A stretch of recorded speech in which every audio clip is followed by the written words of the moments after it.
Now, snatch is a freaking powerful exercise. It builds strength, power, work capacity, timing, balance, control, all these benefits, but it is also highly technical. So it can create a lot of strife on your body, wreak just havoc through your hands if you're not focusing on technique. Now, you look online and you watch a video and you'd be like, oh yeah, obviously you just bring that bell up and it just, that's all you have to do, right? I mean, you swing it and the bell comes up and over.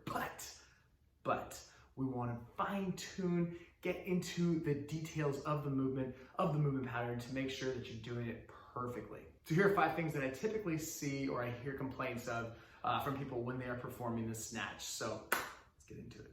All right, mistake number 1, slammed forearms. And this is probably the most typical mistake that I see and the complaint that I hear the most. So there's a couple issues here. We want to make sure, number 1, you're not using a kung fu grip. When you are super tight on your grip, that bell has no choice but to come up and over. So as you're pulling with that momentum, with that explosive hinge, as you get to that top position, the bell wasn't able to travel around the hand. It wasn't able to, come and open over, and you're allowed to, or you're able to use that weightlessness of the bell. It's going to be connected in that extended position. So we want to loosen up the grip.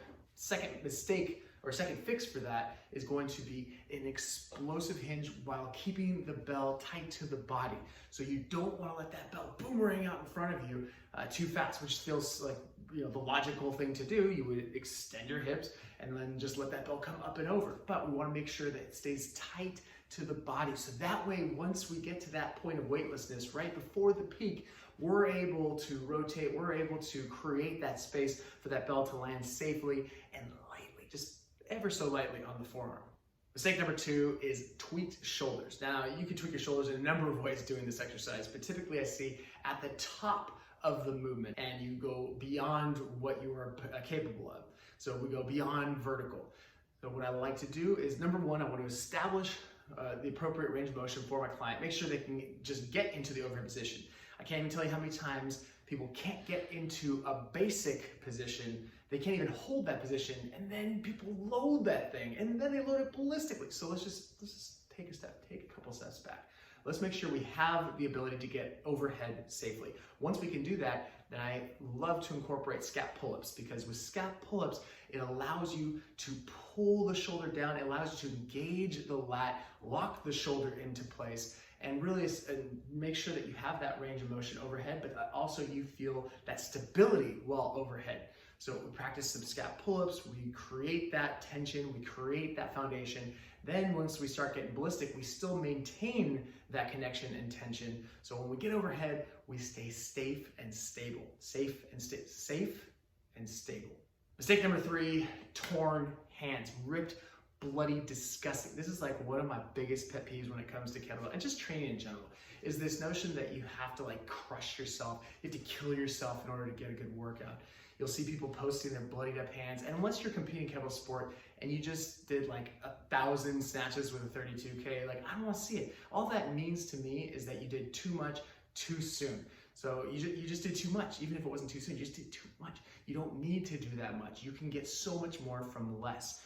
With that said, let's make sure, without all that volume, if you are ripping your hands, typically what it is too tight of a grip. So similar to why the bell slams on your forearm, if you are holding the bell with just like a death grip, then you have no choice but to rip your hands, because there's going to be so much friction as the bell rotates, so stuck in your hand. When it rotates, it's going to just take some skin with it if you do it repeatedly. Add in, the humidity, add in that stickiness, add into its chalk. People just throw chalk on themselves like they're freaking LeBron. You don't need to.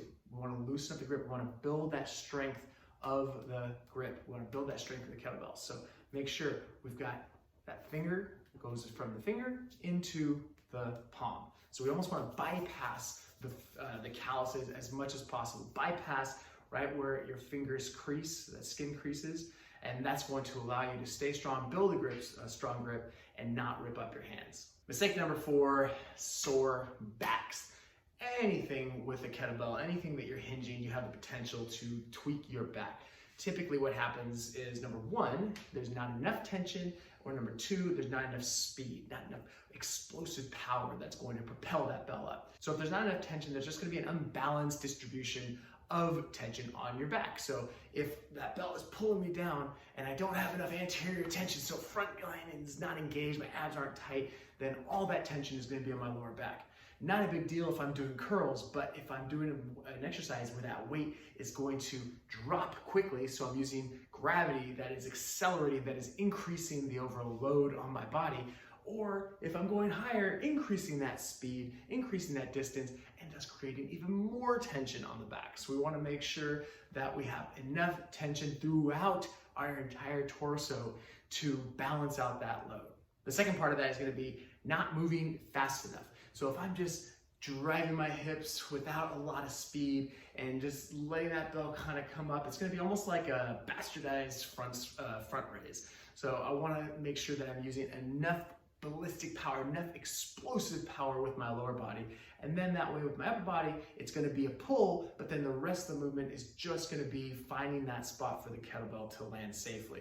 So a lot of speed, a lot of explosive power. That means we want to make sure that we've mastered the one arm swing first. If we haven't mastered the one arm swing, we haven't mastered the clean, then we don't even want to touch the kettlebell snatch. Mistake number 5, elbow pain.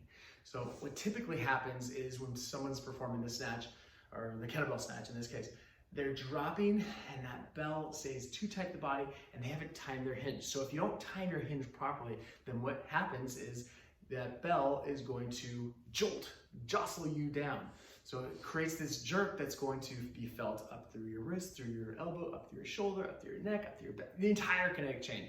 So we want to make sure we time the hinge properly. So as I extend my shoulder, as the arm comes down, I want to wait. I want to be a little bit patient. I don't want to hinge too soon. Okay, so I don't want to extend that arm too far out in front of me either. I want to keep enough space that that bell can travel, but close enough that I can control the descent. Once that gets to that peak bottom position, so once that arm is already, that bell ready to go in between my legs and finish the downswing, that's when I hinge. So it's a nice smooth arc. That's so, so crucial. So the way that we practice this is we practice not only one arm swings to focus on the timing, but then high pulls are a great exercise to really focus on that push-pull and then create that timing with the hinge. All right, hopefully that was helpful. Hopefully you got a couple tips, just a couple nuggets that you'll be able to incorporate in your training or with your client to make sure that the kettlebell snatch is nice and smooth and perfect and powerful so that you can reap the benefits of this movement that is going to make you stronger, build a crazy strong grip, build a crazy strong core, build hip speed, build shoulder strength, stability, all the things. Let's just not go too fast with too much weight when we're not ready for it. Let's build up those steps. Let's progress incrementally so that way we don't just kill our body to try to get stronger. So enjoy it. If you like that, let us know. More coming and more info on Living.Fit. We got tons of workouts, tons of articles, tons of plans, tons of stuff to make you a better version of you. So I'll see you on the next one.